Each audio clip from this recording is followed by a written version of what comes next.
दुलाराय बाथौ गौथुम गहाटियाव थानाय गाहाय मावखुलिनिफ्राय गासै बाथौ सिबियारि रायजो राजा नोंथांमोननिसिम दिनै निउज पर्टेलाव दुलाराय बाथौ गौथुमनि जानानै जाबायदि निउज पर्टेलाव मोनसे इन्डिकेसन लाबोदों आरो बिथांमोनानो जाहैबाय जोंनि सिमला हुजियाव दाजानाय मोनसे समनि बिबानगिरि कान्तेश्वर बरगयारी, बसंत स्वर्गियारी बिथांमोना दिनै निउज पर्टेलनि गेजेरजों दुलाराय बाथौ गौथुमनि सायाव मोनसे खेंफोरथि होदों आरो अजद दैखांदों आरो बिनि सायाव जोङो दुलाराय बाथौ गौथुमनि गाहाय नेहाथारि जानानै दिनै गाहाय मावखुलिनिफ्राय रायजो राजाफोरनिसिम बिनि फिननायखौ होनो सानदों। बिथांमोना मोनसे अजद थिखांदों जे दुलाराय बाथौ गौथुमनि सिङाव गामियारिफोरनिफ्राय बाथौ थानसालिनि मुङाव 500 राङै दिखांनानै प्राय 10,000 बाथौ गामि आफादफोरनिफ्राय 5 कोटी टाका गणेश दैमारी बिथाङा अर्डार हरदों होननानै मोनसे निउज पर्टेलनि गेजेरजों ओंखारदों। नाथाय दिनै गणेश दैमारीया बे 500 रां गामियारि रेजिस्ट्रेशन फिस लानांगौ होननाय बाथ्राया बे बाथ्राया गणेश दैमारीनि नङा। बे बाथ्राया जाहैबाय दुलाराय बाथौ गौथुमनि बे मोनसे मावसुमा मेलनि थांखि आरो बे थांखि बायदियै दुलाराय बाथौ गौथुमनि सिङाव 27 जिल्ला आफादफोरनि गेजेराव जेमान गामियारि बाथौ थानसालिफोर दङ आरो बेखौ दुलाराय बाथौ गौथुमनि सिङाव मोनसे मुं थिसननाय बे फारिलाइया सोलिगासिनो दङ आरो बेखौ दिनै जिल्ला कमिटि बियाब आफाद गामि आफादफोरा मोजाङै मिथिगौ। बेखौ दिनै जाय बिथांमोना बुंदों दा बिथांमोना दुलाराय बाथौ गौथुमनि मोननै हानजानि बाथ्राखौ बिथांमोना फोरमायदों।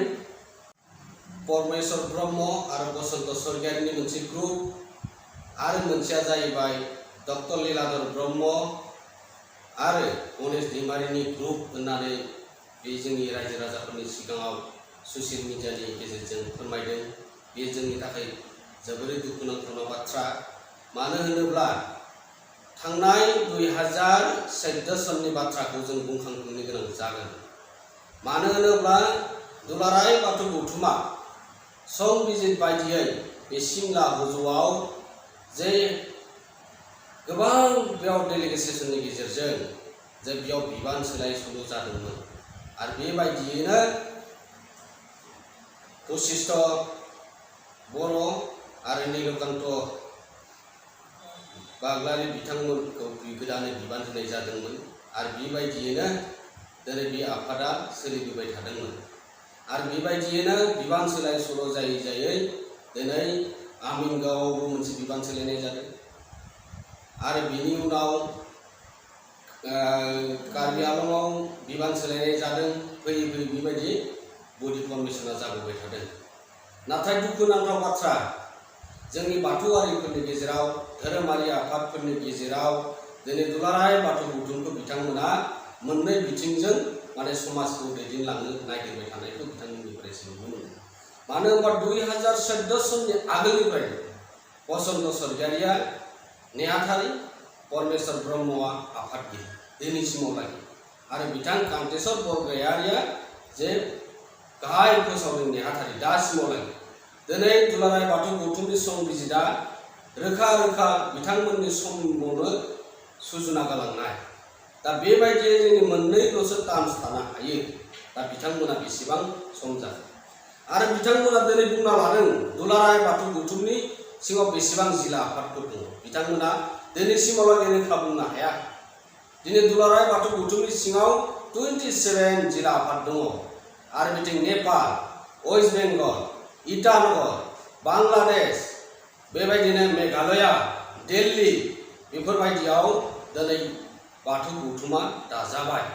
दिनै दा बेखौ बै मावसुमा मेलनि गेजेरजों थांखि आजावनाय बिदिथ' गाज्रि नङा।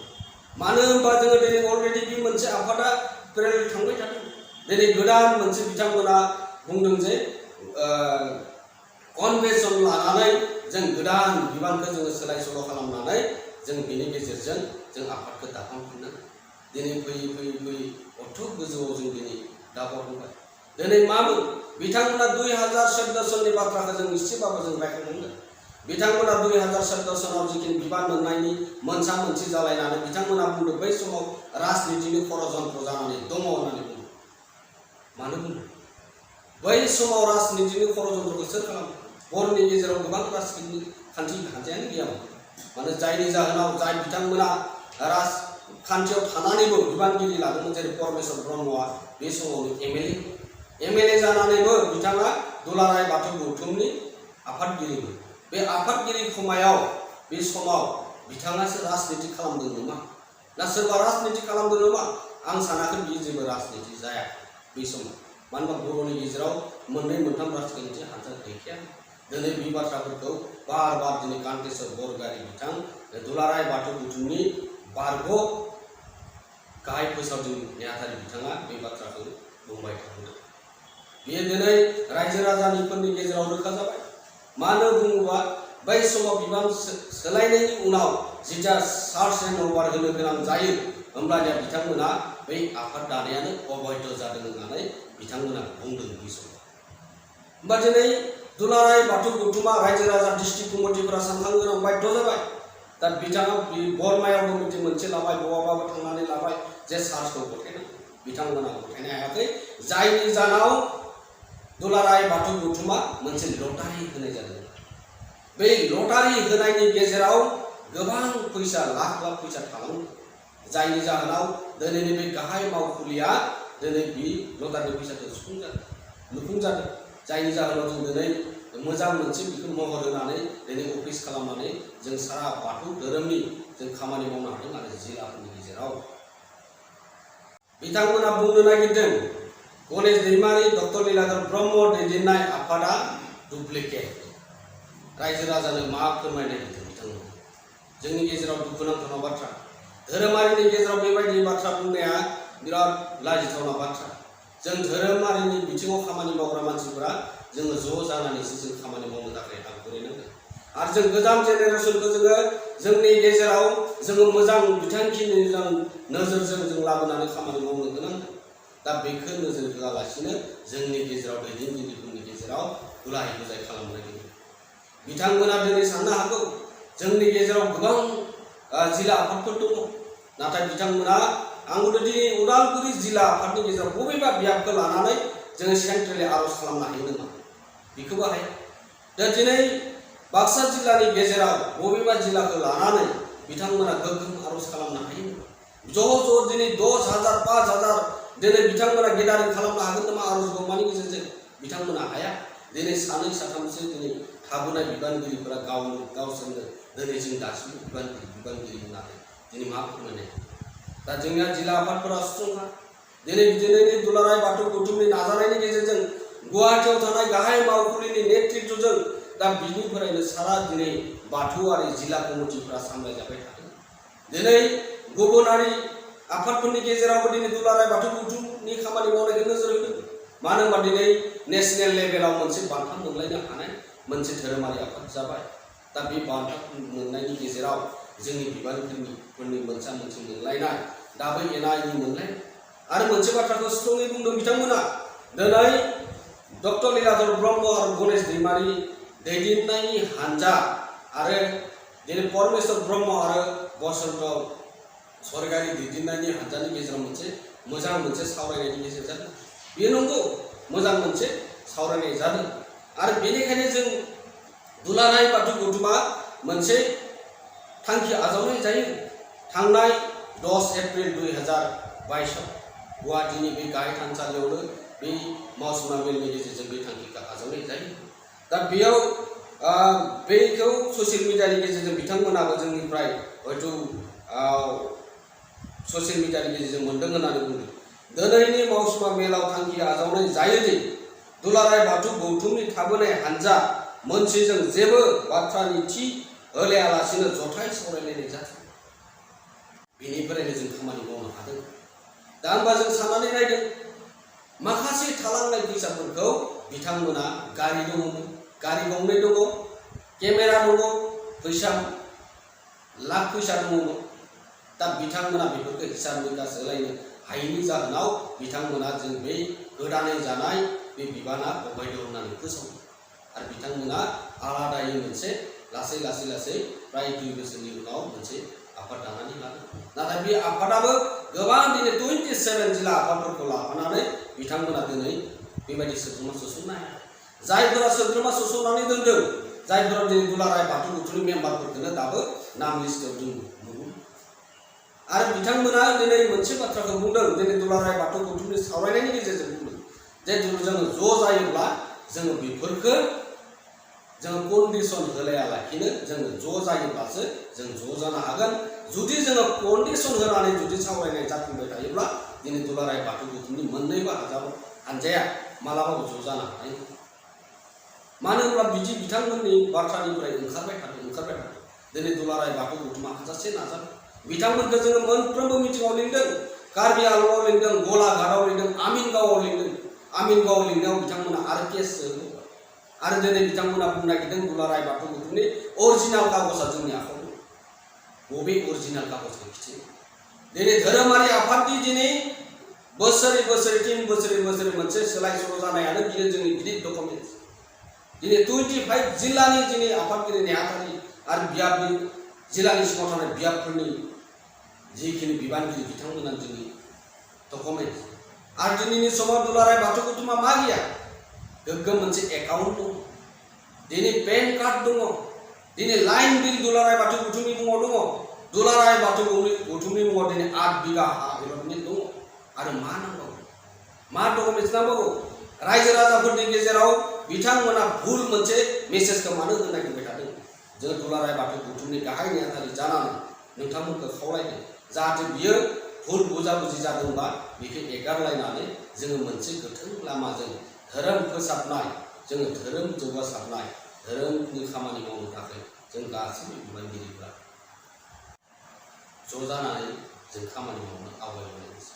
दिनै माखासे बाथ्राफोरखौ दिनै बुंदों दुलाराय बाथौ गौथुमा दिनै रेजिस्ट्रेसननि मुङाव थानसालिनि फैसा खांथुमबाय थादों। दुलाराय बाथौ गौथुमनि सिङाव जिमान गामियारि आफादफोर दङ, बिदिनो दुलाराय बाथौ गौथुमनि सिङाव दिनै रेजिस्ट्रेसन जानांगौ।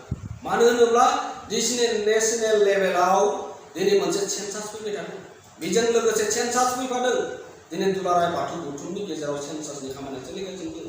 दिनै आरजिआइनि गेजेरजों बाथौजों लिरनो हानायनि मोनसे केबिनेट पर्यायाव सोलिगासिनो दङ। बेनि फाइलआ दिसपुराव अलरेडि प्रसेस जागासिनो दङ। बिथांमोना मिथिया नामा दिनै डिजिटेलनि जुगजों टेक्न'लजिनि सिस्टेमजों दिनै बाथौ धोरोमखौबो गोसारहोनो थाखाय दिनै दुलाराय बाथौ गौथुमा माखासे खामानि मावबाय थादों। आरो बे खामानि मावनायनि जाहोनाव माखासे बेबायदि थानसालिनि मुं फारिलाइफोरखौ नांगौ जादों। आरो बेखौनो दुलाराय बाथौ गौथुमा दिनै बे थानसालिफोराव मोनसे खामानि फिस लानानै आरो बेखौ दुलाराय बाथौ गौथुमनि प्राइजनिखौ फोरमानलाइ गांसे होनाय जादों। आरो बेथ' जोंनि बाथौ धोरोमनि मोनसे पलिसि। आरो बेखौ माखासे खैसार दङ होननानै बुंदों। बेथ' बिथांमोना बुंनाय बाथ्रा। दुलाराय बाथौ गौथुमा बेनि सायाव स्पष्ट। दा बेखौ बेनिखायनो बिथांमोनखौ आरो सा साज्रां होननानै बाथ्रा बुंदों, डुप्लिकेट होननानै बुंदों, गाज्रि खैसार दङ बेवहाय 2 नाम्बारि माखासे दुलाराय बाथौ गौथुमखौ सोंखारिनायनि बाथ्रा बुंदों। आरो बिथांमोना बे गासै बाथ्राफोरखौ बाथौ धोरोमनि मान मर्यादाखौ लाखिनानै जोङो बाथ्रा दान्थेलायबाय थायाजासेनो बिथांमोनाबो रायजो राजाफोरनि गेजेराव निमाहा बिनांगौ। मानो होनब्ला दुलाराय बाथौ गौथुमा दिनैनि समाव गोबां गोजौ थाखोआव खामानि मावबाय थादों। आरो दिनै बर' हारिनि गेजेराव गुबै धोरोम होनना बुङोब्ला बाथौ धोरोम। बे बाथौ धोरोमनि गेजेरजोंनो जोंनि हारि दानाय, जाथि फोसाबनाय, जोंनि सोलोंथाइनि सायाव खामानि मावनाय गासै खामानिया दिनै सोलिगासिनो दङ। आरो दिनै जोङो जोंनि बिबानगिरिफोरनि गेजेराव मोनसे जानांगौनि बाथ्रा गैया।